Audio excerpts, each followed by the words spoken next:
औज़ुबिल्लाहिमिनश्शैतानिर्रजीम बिस्मिल्लाहिर्रहमानिर्रहीम। अस्सलाम वालेकुम स्टूडेंट, मैं आपकी टीचर मिस रशीदा जान जो Peshawar model school Nowshera branch में आपको उर्दू पढ़ाती हैं।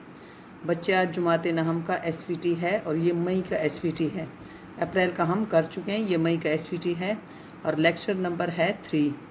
इससे पहले लेक्चर में हमने इस्लाम में गदागरी की मजम्मत के मुसन्निफ़ के तारुफ़ के 10 मारूज़ी सवालात किए थे। लेक्चर नंबर 2 में हमने एक कहानी लिखी थी और वो कौन सी थी, नकल के लिए अकल की ज़रूरत होती है।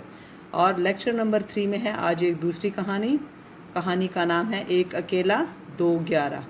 तो बच्चे, आप सामने बैठें और सुने एक अकेला 211 की कहानी, और अगर हो सकता है तो लिख भी लें।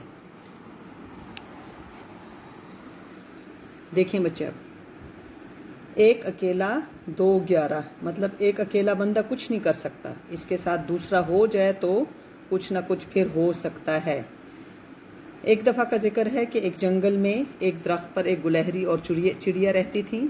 गुलहरी ने दरख्त के तने में बिल बनाया था और चिड़िया शाखों पर रहती थी।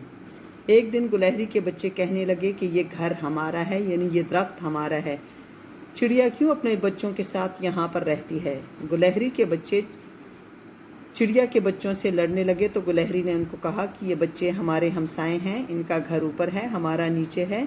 तो गुलहरी के बच्चे कहने लगे कि नहीं, हम दरख्त के तने में रहते हैं, इसलिए ये सारा दरख्त हमारा है और इसके फल भी हमारे हैं। चिड़िया के बच्चे फलों को खाकर इसको झूठा कर देती है और हम किसी का झूठा नहीं खाते। ये कहकर उन्होंने चिड़िया के बच्चों से लड़ना शुरू कर दिया। चिड़िया के बच्चे कहने लगे कि नहीं, इस दरख्त की शाखों पर हमारा घर है, इसलिए ये दरख्त भी हमारा है। ये कहकर वो उड़ गए और अपने घोंसले में चले गए। इतने में गुलहरी ने अपने बच्चों को बहुत समझाया कि एक अकेला है, बेकार है, और एक से अगर दूसरा मिला लिया जाए तो इससे 11 हो जाते हैं, यानी एक अकेला बंदा कुछ भी नहीं कर सकता।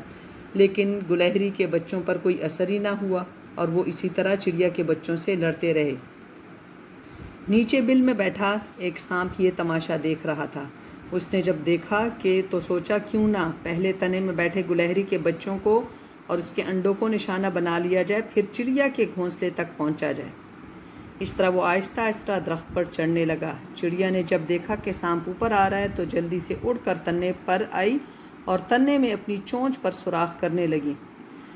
तने में सफ़ेद मादे की शक्ल में दूधनुमा चीज़ निकलने लगी। चिड़िया के बच्चों ने जब माँ को देखा तो वो भी माँ की मदद करने लगे। इस तरह दरख्त के तने से ये दूधनुमा मादा निकल रहा था तो सांप के लिए इस पर चढ़ना मुश्किल हो गया था। सांप इस पर फिसलने लगा और सांप गुलहरी के बच्चों तक ना पहुँच सका और वापस हो गया। गुलहरी के बच्चों ने जब ये देखा तो बहुत पशेमा हुए और सोचने लगे कि माँ ने सुबह कहा था कि एक अकेला 211। इस तरह फिर दोनों मिलजुल कर रहने लगे। ये था बच्चे हमारा लेक्चर नंबर 3 और इसमें थी कहानी जो आज के लिए इतना ही काफ़ी है। अब लेक्चर नंबर 4 में मैं आपको मुहावरात कराऊंगी। थैंक यू बच्चे।